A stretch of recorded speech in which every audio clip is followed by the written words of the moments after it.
Ladies and gentlemen, comrades and skeptics, permit me, if you will, a few moments of your time to address the singular obscenity that is the man Donald John Trump. A name which, were it not so self-evidently grotesque, would require the invention of new adjectives, and perhaps even a new dialect, just to do it justice.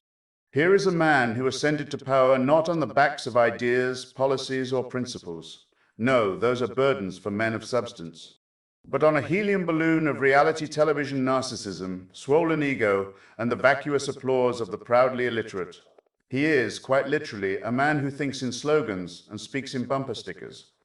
When Orwell warned us that if thought corrupts language, language can also corrupt thought, I rather suspect he anticipated a figure like Trump, who has managed the rare feat of corrupting both simultaneously and then monetizing it on a baseball cap. Now, let us not waste time on the usual pieties about respecting the office. Respect, like reverence, must be earned.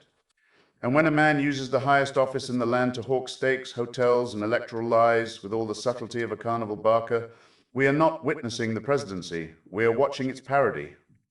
Let us speak plainly, the man is a coward, not the sort of coward who hides under bed sheets, but the more insidious type, the moral coward.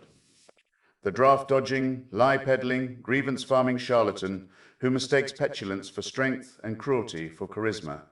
He worships dictators and despises Democrats, though not, I assure you, because he has read Plato, Burke, or Jefferson. I doubt he's read anything more complex than a takeaway menu.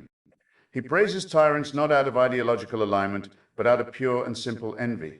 He sees in them a reflection of his own vulgar appetites for obedience without question, and for power without consequence. He is a walking rebuke to the Enlightenment.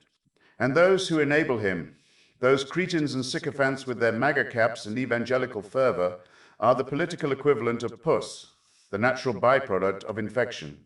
But what of his supporters, I hear you cry? Yes, some are misled, some are desperate, and some are simply too dull to notice when they've been conned.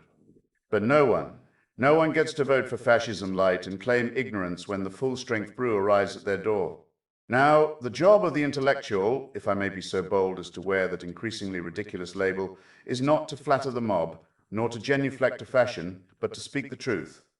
And the truth, dear friends, is that Trumpism is not a movement. It is not even a coherent ideology. It is a tantrum made flesh, a national tantrum. The foaming spasm of a country choking on its own exceptionalism and begging to be told it's still special, even as it circles the drain. And what's worse, what's far, far worse, is that too many on the so-called left have chosen to fight this cretinous carnival with hashtags, performative wokeness, and sanctimony so dense you'd need a mining drill to pierce it. If Trump is a disease, their response is a spoonful of homeopathic smugness. No, this is not how the Republic is saved. It is saved by confronting lies with reason, tribalism with universalism, and fear with fact. It is saved by rediscovering the lost art of thinking, and the even rarer courage to speak freely. And so, in closing, I say this. Donald Trump is not an aberration. He is a mirror, one held up to a nation that has forgotten its founding principles. A mirror, yes, but also, in the Shakespearean sense, a fool. A creature whose gibbering presence is both comical and catastrophic. But let us not laugh too long, lest we miss the moment where the joke turns to tragedy. Thank you.